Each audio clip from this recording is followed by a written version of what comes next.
What's up, guys? This is Coach Cam, and I wanted to go over a few things. So I want to go over cardio and what's traditionally termed cardio, and I want to go over muscle failure. So starting off with cardio, a lot of people think of training in two segments, right? They think of aerobic being cardio, being running, cycling, rowing, swimming, burpees, and then they think anaerobic, which is weight training. And like sprinting, right? That's what most people tend to think of when they think of training. Those are kind of the two sides of exercise. Well, I want to challenge that, and I want to give you guys some concrete ideas as to why your cardiovascular system is involved in a lot of activities that are perceived as anaerobic. So first, let's go over how you cannot do cardio. Cardio is not something you can do because cardio is just really what that is a low intensity activity that doesn't call upon your body, doesn't stress your body hard enough to really see significant improvements. So what really is going on is you have a cardiovascular system inside of your body, which is your heart, your lungs, your blood, and your blood vessels. These four components, you could say, make up your cardiovascular system, in which the blood and blood vessel part especially intertwines with your muscles, okay? Blood vessels innervate your muscles and are surrounding your muscles and the cells of your muscles because they have to have a blood supply in order to participate in bodily function. So think of the spectrum. And I'm going to kind of break this down so that you can better understand how cardiovascular system is involved in a lot more activities than you think, especially weight training. We have muscle failure, right? We have hard anaerobic work, lifting of weights. Take squats, for example. And then what if we kind of slide the pendulum over a little bit, right? Sliding scale, we're going to slide it over. And next we're going to do sled pushes, right? You're pushing a sled. You are gonna push this sled as far as you can, as hard as you can, for as long as you can until your legs give out, until you're moving so slowly that you're wasting your time and you're completely exhausted. That would be muscle failure, right? How can you deny that? How can you deny if you put 200 pounds on a sled and push it 100, 150 yards, however long it took to failure? That's muscle failure, right? Your quads, your hamstrings, your glutes, your calves, everything will be fried and you took the muscles to failure. But it wasn't weight training. It wasn't weight training, right? What about if we slide it over a little bit? Instead of you doing sled pushes, what if you were doing resisted running, right? What if you had the sled behind you when you were running and you could only run for a minute or so before you were completely spent, you couldn't pull the sled anymore? Is that aerobic or anaerobic? What would you say? Well, it's both, okay? You can't separate the aerobic from the anaerobic. You can't tell your body to turn on one and not the other. With intense training, both have to turn on and will turn on in order to supply blood to your muscles, oxygen to your muscles, to your brain, through your heart and lungs. So slide it over finally to what we have as running, right? Say you are a distance runner and you're running a 10K or even a 5K, right?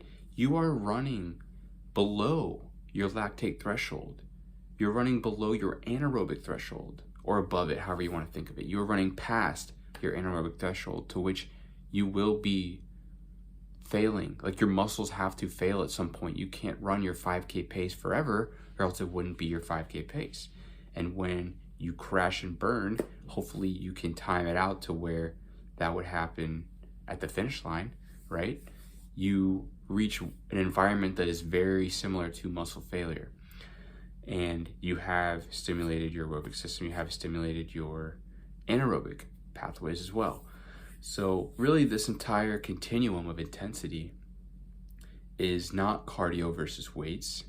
It is simply pushing your body, contracting skeletal muscle very, very hard, until it's exhausted, right? Until it cannot produce enough meaningful force. So whether you're doing squats with weight, pushing a sled, doing resisted sprinting, or doing hard endurance running, you are operating on a continuum of intensity that has to recruit your aerobic system and your anaerobic system. Now, what it really comes down to is which one of these would you rather do and what should you do, right? So let's start with the running side. If you do the running, you still need and should do weight training. There's still weight training, there's still strength, muscle size and strength, bone and tendon strengthening that is not occurring with the running. You're leaving out that continuous loading of the muscles. So you can go hard at it, but it's not going to get that same intense stimulus for muscle strength, size, and bone and tendon strengthening. So you're going to have to supplement and do lifting on the side, right? So you can see how your body, your muscles, I should say. I keep saying your body, but what I really mean is your muscles themselves. They don't know if you're doing squats with a barbell, if you're pushing a sled, if you're pulling and doing sprints, if you're distance running. It doesn't know. All they know is this is really intense. We can only do this for like a minute, maybe a little more or less. Or this is not that intense. We can keep going. We can keep going. We're doing endurance, right? And that continuum is very important to understand because you want to reach failure. You want to push yourself harder because it is the intensity that drives home those adaptations, not just doing more and more work, not just doing more and more reps, more and more steps, right? Running more and more intervals. If the intervals aren't fast enough to transfer effectively to the race distance you're trying to do, it may not really be worth your time to just do more and more of them.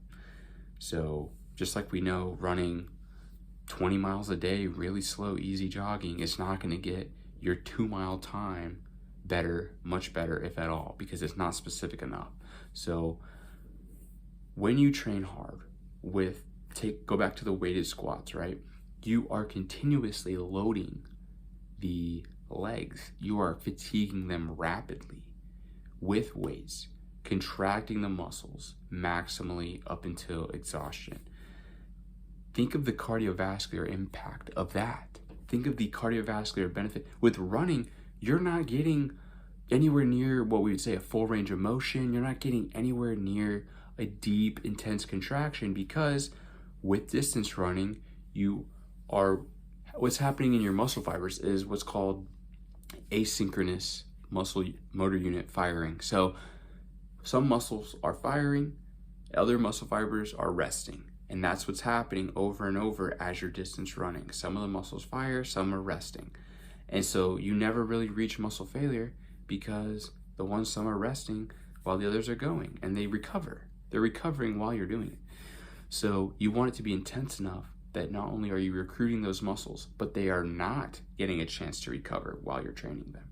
They have to continue to build upon the fatigue and try to recruit more and more motor units until there are none left. So when you train with squats, once again, you are stimulating, recruiting every single muscle fiber possible when you train to failure, which is going to increase and stimulate an increase in muscle size, muscle strength, right? A bigger muscle is a stronger muscle.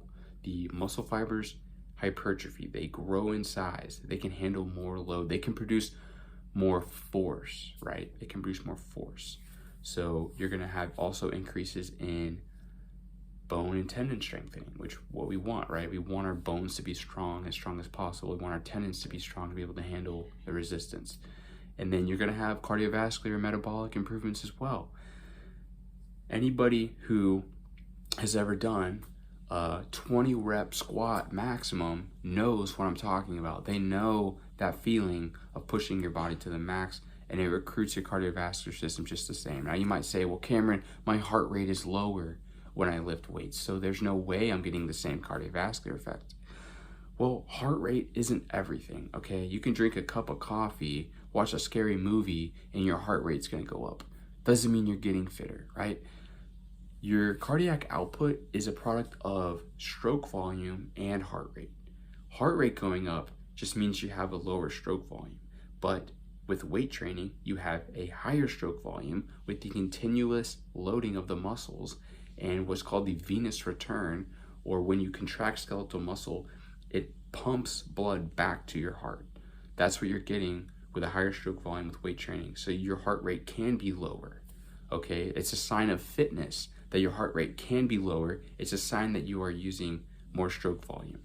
So it is very intense. It feels different than running very hard, but you are recruiting cardiovascular system just the same, especially if your sets are of sufficient duration, right? If your set's like 5 seconds, 10 seconds, okay, yeah, you're probably not stimulating the cardiovascular system optimally. But if it's like, anywhere from 30 seconds or more, I would have to say your cardiovascular system is getting heavily worked, especially as you recruit more muscle tissue. As you train your full body in a workout or somewhere close to that, you have a systemic effect that has no choice but to increase mitochondria, increase capillaries. There's a paper by Dr. Doug McGuff and a few other authors titled, I don't remember what it's titled, but I'm going to find that paper and I'm going to put that here for you guys to read. It's very dense, it's a bit difficult to get through, but if you understand what I'm trying to tell you, you can see how, yes, weight training, swimming, biking, it doesn't matter the modality.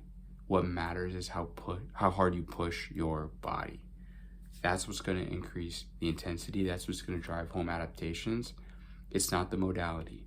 Your body's not that smart. It's smart, but it's not that smart. That'd be like saying, I'm going to grab some dumbbells and I'm going to go sit back to do dumbbell bench. And my body's like, whoa, turn off cardio. This is anaerobic. Turn on anaerobic only. But then I trick it and I just set the dumbbells on the ground and start moving my legs like a bicycle. Whoa, cardio, everybody, turn on the cardio. This is heart, straight to the heart.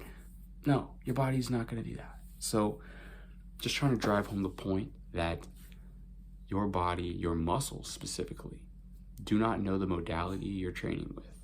And it would be of your best interest in terms of efficiency, time efficiency, and effectiveness to use weights and push yourself hard so that you stimulate all of the muscle as it recruits more and more fibers so that you stimulate your cardiovascular system. Why would you want to do 2 activities? Why would you want to have to run or bike or do rower or whatever and lift weights? It's less efficient. If you could do it with just weights, you should. And that's what I've been doing for the last 6 months. I feel never better. So unless you have a specific activity you have to compete in, running, swimming, you have to do that exact activity, right? No triathlete is going to just swim and think it's going to transfer to running and biking, because it's not. And they're not going to just run and think it's going to transfer to swimming and cycling, because it will not. There is a neuromuscular component to that. There is a neural gain, a neural improvement into the motor pattern, running economy, right? That you have to train those if you want the adaptation. But as far as general cardiovascular function and fitness, you can get that with weights. And I want you guys to read this paper. If you have any questions, send me a DM. Hopefully you learned from this video that there's a spectrum of intensities, and the modality is not the main driver of whether your body recruits the cardiovascular system or trains it anaerobically or aerobically. It's really all about the intensity. High intensity, we know for sure, will stimulate the anaerobic mTOR pathway and the aerobic AMPK pathway, provided you train intensely.